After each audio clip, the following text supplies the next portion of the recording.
Well, hello everyone. Hope you're all well. So as we stated, we would do weekly updates for you to keep you up to date on what's happening in the general markets. Of course, the last update I did was I recorded on Thursday. You got it on Friday. The intention was to do the same this week, but after what's happening in the last couple of days, particularly in the last 24 hours, I felt it was only right to come back in here a bit quicker, despite the fact that it's a bank holiday Monday here. So what is happening with the markets? Well, unless you're under a rock, you'll have a pretty good idea that there's been a massive move in the crypto space and markets in general. All the stock markets are after crashing, and of course, crypto has too. And you can see here the likes of Bitcoin is down, nearly 16% in just 24 hours, 26% in 7 days. Likewise, you have the likes of Ethereum is, over 21% in the last 24 hours, 33% in the last few days. And you can see, even the likes of Solana, there's, 19% and 40%. Like these are one of, the big market cappers to go down by something like 40% in the last few days is a very significant move. So what is causing all of this? So there's quite a number of things, and I touched on a good number of these in the last update. But I'm just going to go into them in a little bit more detail. Also, I just note that on my TikTok channel, Cryptopreneur 101, again, no dots, no slashes, nothing. It's worth following that. I've done a number of 1 minute videos at the end of last week and again today. They're uploaded now, for that quick updates that I won't always be able to do these, the longer versions. But I wanted to go into it in more detail for everybody in our private group here. So what's causing all of this? Well, there's many factors actually. So number one is a huge threat now that there's going to be a war in the Middle East. It seems relatively possible that that Iran are going to look for a revenge attack or possibly go to war with Israel. If that were to happen, I don't think the U.S. government are going to be able to stand aside like they supposedly are with regards to the Ukraine war. And I think they'll be dragged in there if that were to happen. Obviously, that has massive implications all over the world. Another company called Jump, they're a algorithm trading project in company in crypto. It appears that they're being forced to sell their assets. They're being liquidated. Again, billions of dollars being forced sold into the market. Of course, that is a very downward pressure on the price. And then on top of that, when you have people leverage trading, madness in my opinion, but leverage trading, then they get wiped out and you have this cascade effect in a very short period of time where Bitcoin has now moved from close to its all-time high at 70K down to 49K in the space of a couple of days, and certainly in the last 24 hours, we've seen massive moves. On top of all of that, you have the general stock market, which of course, when that dumps hard, which it certainly has now, it raises questions to many people in the space as to whether it has been overhyped, whether it has been a bubble, and whether there's plenty more to go. And that, of course, had a very direct knock-on effect with the crypto market. On top of all of that, you have Mount Gox. Anyone that's not aware of Mount Gox, was, I suppose, the original or the biggest exchange back in 2011. About 70% of all Bitcoin trades went through it. By 2014, it had gone bust. And there's been funds tied up in there since. So 10 years later, those Bitcoin, Ethereum, etc., are being paid back to people. Of course, they're now worth a hell of a lot more, and many are going to sell, and that's more downward pressure. And on top of this, you've got Trump, who went from a 70% chance of becoming the next president. That has been reduced now to 53% since Camilla has been swapped in for Joe Biden. And so now you have, that uncertainty because, of course, Trump is seen to be positive for the crypto market, Camilla not so much. And now there's less certainty that Trump is going to get in. It creates that uncertainty in the crypto market. Then, of course, there's the obvious one of the US economy. Many numbers coming in there that would suggest that there's big trouble ahead already. And I spoke about at some length the unemployment figures now having risen from 4.1, which was quite high, to 4.3. And there's lots of other indicators to suggest that those numbers are still low. The last 5 out of 6 labor numbers that came out month on month have been reduced after the fact. So they come out and say, this is how many jobs have been created. That's the publicly one. That's the one that's put out there to the world. And then, you know, a number of weeks later, they come and revise those numbers back significantly. So there was nowhere near as many of those jobs as they had stated. Would they ever lie to us? Well, so 5 out of 6 have been converted. And I think it's 15 of the last 17 months have been reverted down after they've publicly stated the numbers. So you can see, you know, this is the very same data that Joe Biden to this date has said, or sorry, Jerome Powell and the Fed has stated they've been using these numbers to decide whether to reduce rates or not. All along, his stated goal has been absolutely that inflation was the number one thing, get inflation down. I believe the Fed do everything late. So when the inflation took off, they didn't act early enough. And so inflation continued going up. Then they brought it up to their 5 to 5.25 level, even 5.5 level. And they've held that and held it for a considerable period of time. It looks now like, you know, they had the opportunity to reduce those rates just a number of days ago, didn't do that, but signified that they may well do it in September. But the point is that he went from stating that inflation was their number one thing to sort out to moving across to saying, oh, well, you know, the jobs data is becoming more important to us now. We're starting to view that and see, but we still believe our jobs market is really strong. I think, you know, if they're using the data that's truly there, and again, I touched on what LinkedIn had mentioned, and they have a very clear insight of, you know, they have 1 billion people on their platform and how jobs are happening, and their numbers are very, very different to what are being publicly stated in the US. So I think the numbers that they're stating they're using are inaccurate at best, or just simply lies at worst. And it appears that that's coming home to roost now. So the overall macroeconomic factors in the US are certainly not looking too bright. Again, I won't go through all the other details, but there's banking issues, there's treasury issues, there's, you know, job issues. The property values are starting to reduce, and of course, commercial property is an huge problem. And of course, the banks are the ones holding the securities against those loans, and those securities now will have to, and more than likely will get heavily devalued. It puts the liquidity position in jeopardy. And of course, if the liquidity starts to reduce in the overall markets, anything in the risk on asset space will suffer, such as the markets and such as the likes of crypto and so on. So there's an awful lot of factors out there. On top of all that, there's a lot of talk of civil unrest now in the likes of the UK, other European countries, and of course in Venezuela. So there is a hell of a lot going on. On top of all this, again, I've covered this in some of the shorter videos, but there's a huge yen carry trade and a dump happening off the back of that. So what is that actually? So for, you know, 20 plus years, it has been possible to borrow from banks in Japan at 0 interest rates. So of course, it makes sense for an awful lot of people to have accounts there, borrow as much as they can get, because they're getting pretty much free money. Of course, capital has to be repaid in time, but there's no interest cost.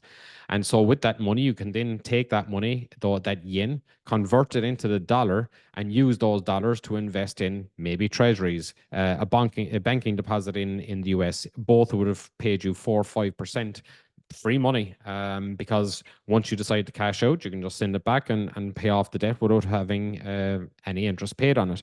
And of course, you could go into the stock market, you go into crypto, you can go into gold and silver. You can put those funds into anything and potentially make a very significant upside with this free money. What has happened in the last couple of weeks is this. Number one, in Japan, they have now, for the first time in decades, increased the interest rate. Now, the interest rate was only up by 0.25%.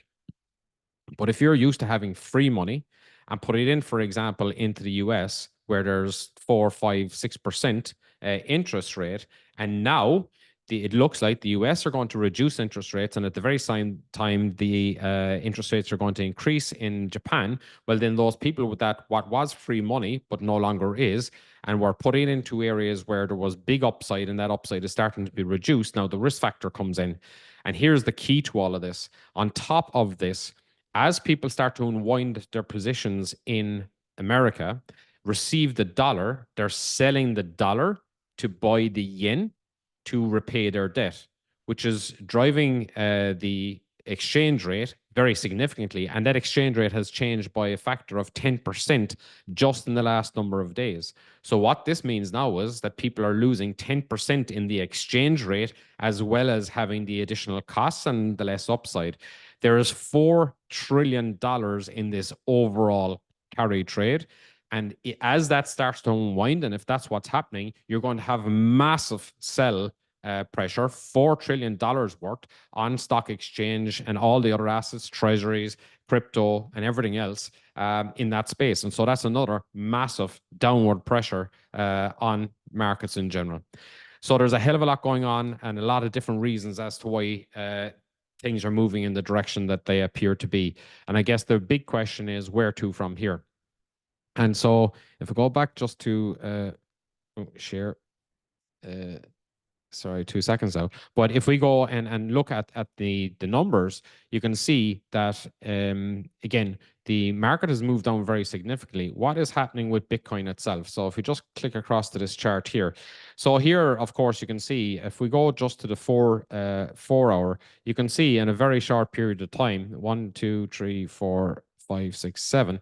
So 7 fours, you can see in just over 24 hours, there's been this massive dip down as far as 49,000. It was at 61,000 literally a few hours ago. So it's been a massive dip in the market, in a market that had already come down significantly in the previous number of days. So the big question, of course, is where to from here. And by the way, if you take note, in the last update video we did, I did actually say that I think it was highly likely that Bitcoin would have to come back to 52,000 before it could move upwards from there. Of course, we've seen that happen a few days later. But what happens next? And again, if we go into the daily, where every candle is now 1 day, you can see that, again, we've been consolidating now for 5 months between, roughly 60,000, 70,000. It's been above and below it, but in general terms in that trading range. And I did say that if it was going to make a move, it would be a big move, whether that would be up or down. Bitcoin has, on so many occasions over that 5 months, tried to get to its all-time high and beyond and failed every time. It hasn't had the energy, it hasn't had that buy pressure to make it happen, despite all the positive fundamental things that have been happening within crypto itself. But what I was saying at that time, and still say today, that the macro environment, what's happening in economies around the world, the debt, ever increasing debt in the likes of America now, 35 trillion, increasing by a minimum of 2 trillion a year, nearly doing over a trillion every 100 days now. So things have got out of hand, and it appears that the macro environment is starting to catch up on the crypto environment, even though crypto itself looks so fundamentally strong. So now we've seen it capitulate and head down towards 49. Where to from here? Well, there is, of course, the possibility that it goes down to its next line of resistance, which is, here we're looking at the 43 level, which is an area I had spoke about. But there is potential for it to dip as low as here, which is the sort of 38 level, where, it's a low here and a previous resistance here. So there is every chance that it could go down that far. But what happens next? So a lot will depend on what happens in the US over the next few hours as they open, the markets open up, and we see what the reaction is. Of course, it could continue down further, or there could be a bounce. Usually when there's such a strong move and such a fast move in the market, there's usually a bounce in the opposite direction. So there is a chance that this can bounce significantly and even go up as far as the 60, 62 mark. But there is very significant what now will be seen as resistance to get through. As Bitcoin hasn't had the energy to burst through its all-time high over the last number of months with all the positive factors that have been in place, it seems it's going to have a real struggle now to try and get back up to 62 and beyond. So what could happen here is we see the market bounce off some positive news that might be brought out in the US in particular, but there's every chance it hits that level, doesn't break through, and actually comes down and creates another local lower low. And so that's where I could see an absolute possibility of us hitting the 43 and even 38. But of course, none of this might happen. I'm literally sharing my thoughts. I'm not a chartist, and I'm certainly not a financial advisor. So tread carefully. What I would say is my gut feeling certainly is that we now have every chance of hitting 43 and even 38. If that were to happen, of course, all other cryptos get absolutely wrecked. And so here's the point. What do you do from here? Well, it depends on the position that you're in. If you have all your money in the market and this is causing you massive concern and stress, well, then if I were in your position, I would be looking for a bounce in the market. And if it recovers somewhat, maybe take something or all of it off the table. You'll be doing it at probably a very significant loss. But if it's causing you so much stress that it can, cause you health issues, then I would certainly consider that. The other option is if you believe in crypto in general and in the projects that you've invested in fundamentally, well, then in all likelihood that they will in time come back bigger and stronger than before. But in the meantime, you just have to sit in your hands. Of course, if you have the majority of your money in cash, waiting for this downturn, then you might want to consider looking at the projects that you do like and dollar cost averaging in. Maybe a little bit in now, and maybe if you believe it's going to come further, a little bit in later. So, of course, no one knows, myself included, whether this could be the bottom of the market right now, the local bottom, and it goes on an absolute tear from here. Of course, it can go significantly lower, and you have to decide if you have cash on the side whether now is the time to get in or not. Personally, I would not enter the market right now until we find some form of stability, and certainly wait for the American markets to come in and see what happens from there.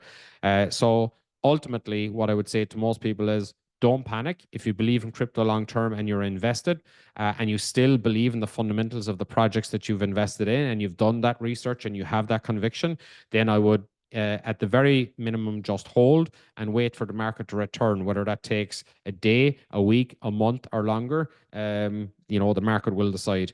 If you have, positions in play and you see now as a great opportunity to, reduce your average in those projects, well, again, now could be a time to dollar cost average in. But even then, I would still hold off. There's been a reason that I've been stating for quite a long time that the funds within WOW are being held in WOW until we believed there was the opportune time to enter the market to get the best value for the WOW funds. That position remains. Of course, we're in the market. We do have some funds in, but it is a very small percentage of the overall. And this is something I've been speaking about for months, that I believe this washout was to happen. Now, fortunately, we have WOW in a very good position here, but still won't be entering the market just yet.